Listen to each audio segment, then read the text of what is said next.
আমি সুমেলা। আর একটা মেয়ে বলল, আমি তো রাস্তায় চলতে চলতে একা একা গাছের সাথে গাড়িতে ধাক্কা খেয়েছিলাম, তাই মারা গেছি।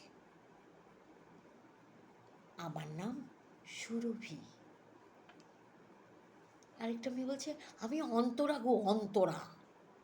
আমাকে ধোঁকা দিয়েছে আমার ভালোবাসার নাগর। সে ছাদ থেকে আমাকে ফেলে দিয়েছে, বুঝেছো?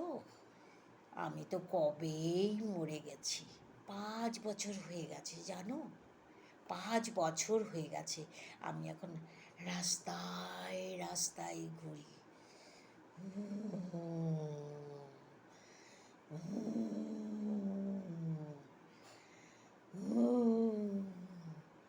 রাস্তায় রাস্তায় ঘুরি। তোমাদের মতন সুন্দর ছেলেগুলো দেখলেই আমরা একটু মজা করি, বুঝেছো?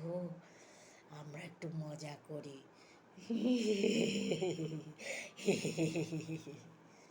সঞ্জয় সবার চেহারা দেখে অবাক, খুব ভয় পেয়ে গেল। দৌড়াচ্ছে।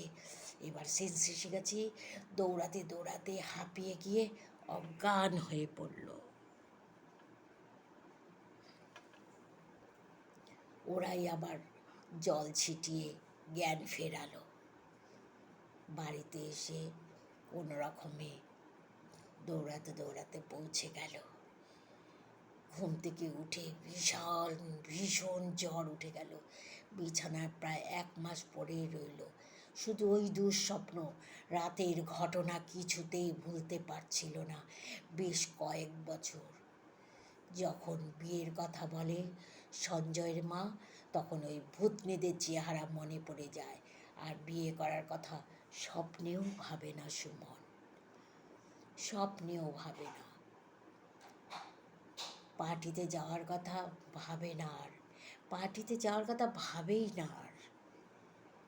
খালি মনের মধ্যে ওরকম আওয়াজ শুনতে পায়। ওই জন্য সব জায়গায় ওই আওয়াজই শুনতে পায়। পার্টিতে কথা বললেই, বিয়ের কথা বললেই বলে আমি বাড়িতেই থাকবো। সঞ্জয় ভালো চাকরিও করতো, কিন্তু অফিসে যাতায়াত করতো না, বাড়িতে বসে কাজ করতো, ওয়ার্ক ফ্রম হোম করতো। এইভাবেই সে শেষ জীবন বাড়িতে বসেই রইল। সঞ্জয়ের মা অনেক ওঝা, বৈদ্য, ডাক্তার দেখালো, কিন্তু কিছুতেই ওর মনের ভয় কাটছে না। ভীষণ ভয়, শুধু আওয়াজ শুনতে পায়, এই এদিকে এসো, এই এদিকে এসো না।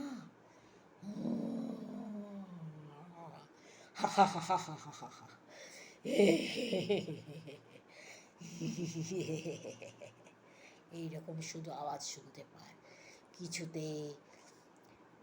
আর ওর জীবন, সাধারণ জীবন ফিরে পাচ্ছিল না, কিছুতেই না। চলাফেরা করা প্রায় বন্ধই। ফাঁকা নিস্তব্ধ রাস্তাঘাট পেলেই লোকালয়ে ও দৌড় মারে। ও লোকালয় ছাড়া চলতে পারে না। যদি আবার ওই ভূতনিরা ঝাঁপিয়ে পড়ে, তাই বলি সাবধান। মদখোর মাতাল হয়ে মদ গেলে বেশি রাত্তির করে বাড়িতে ফিরো না, কেমন? তোমাদের যদি গল্পটা ভালো লাগে অবশ্যই একটা লাইক দিও। আমি তাপসী নাহাদেব বলছি। ধন্যবাদ, নমস্কার।